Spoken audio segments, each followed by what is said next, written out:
Uniform एक कर दी जाए तो कैसा लगेगा?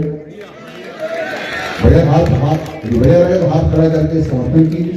अच्छा है, ठीक है, आपको धन्यवाद। मित्रों, आईटी राजस्थान में जो आईटी जो हमारा, उसमें हमने कोशिश की कि पहले वार्ड का एक यूनिट रखते थे हम लोग। किस वार्ड का रहने वाला चाहिए बच्चा, तो जिस वार्ड में स्कूल है उसके वालों को प्राथमिकता नहीं है। हम अपने क्राइटेरिया हटा दिया, यूनिट हम अपने शहर को मालूम है। कई बार बड़े गरीब बच्चों के बहुत बड़ी जीत है, पूरे शहर को यूनिट कर रही है जो आपको प्रॉब्लम थी।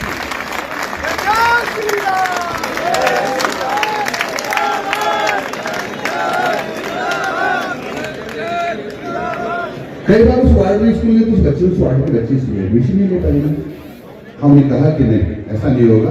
अब यह शहर या गांव जो है वो एक यूनिट होगा, उसको एक यूनिट मानकर कभी एडमिशन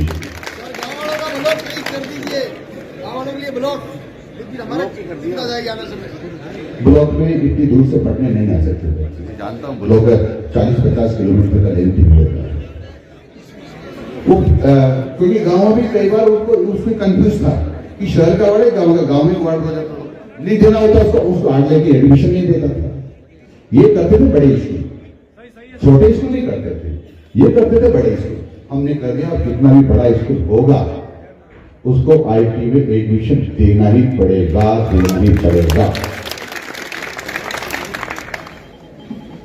मित्रों, मुझे कई बार कष्ट होता है, ये मैं सुनता हूं कि किसी विद्यालय में अश्लीलता हुई, मुझे बहुत कष्ट होता है। अब एक कठोर कार्य करता हूं। सरकारी विद्यालय में ऐसा हुआ तो मैंने टर्मिनेट किया है और भी टर्मिनेट करूंगा। इस पर किसी प्रकार का समझौता न तो सरकारी विद्यालय के साथ होगा न निजी विद्यालय के साथ होगा, क्योंकि बहनों का सम्मान हमारे लिए सर्वोपरि है।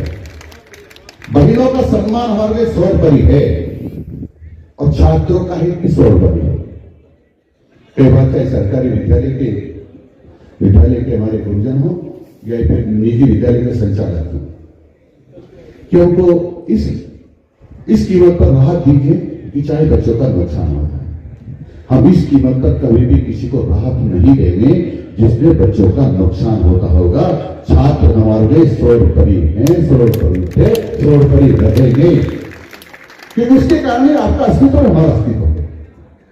यदि छात्र नहीं है तो आपका हमारा अस्तित्व नहीं है, और उनकी वजह से आपका भोजन बनता है, मेरा भोजन बनता है। यदि छात्र नहीं तो शिक्षा में आपका हमारा क्या लेने देना है। इसलिए छात्रों का ही सर्वोपरि है। हमने अभी लगभग प्रिंसिपल, वाइस प्रिंसिपल, लेक्चर्स करके लगभग 13-14 हजार स्थानांतरण किए हैं। हालांकि आपसे स्थानांतरण का कोई लेना देना नहीं, लेकिन मैं दावे से कर सकता हूं किसी भी प्रकार का कांग्रेस सरकार में जिस प्रकार से लेन देन होता था, राजस्थान सरकार में शिक्षा विभाग में ट्रांसफर में लेन देन नहीं हुआ। और एक भी आकर कहता है कि हमसे इसने लेन देन दिया है तो उसके खिलाफ कड़ी से कड़ी कार्रवाई करूंगा, चाहे वो मेरे परिवार का व्यक्ति हो, चाहे वो मेरा मित्र हो, चाहे मेरे डिपार्टमेंट का अधिकारी हो, चाहे कोई भी हो, किसी को किसी कीमत पर छोड़ूंगा नहीं। मुझे शिक्षा विभाग में भ्रष्टाचार किसी कीमत पर पसंद नहीं है। और इसलिए मित्रों, मैं कोई शिक्षा विभाग की बड़ाई करूंगा ऐसा नहीं, और बड़ाई तो बड़ाई करना पड़ेगा।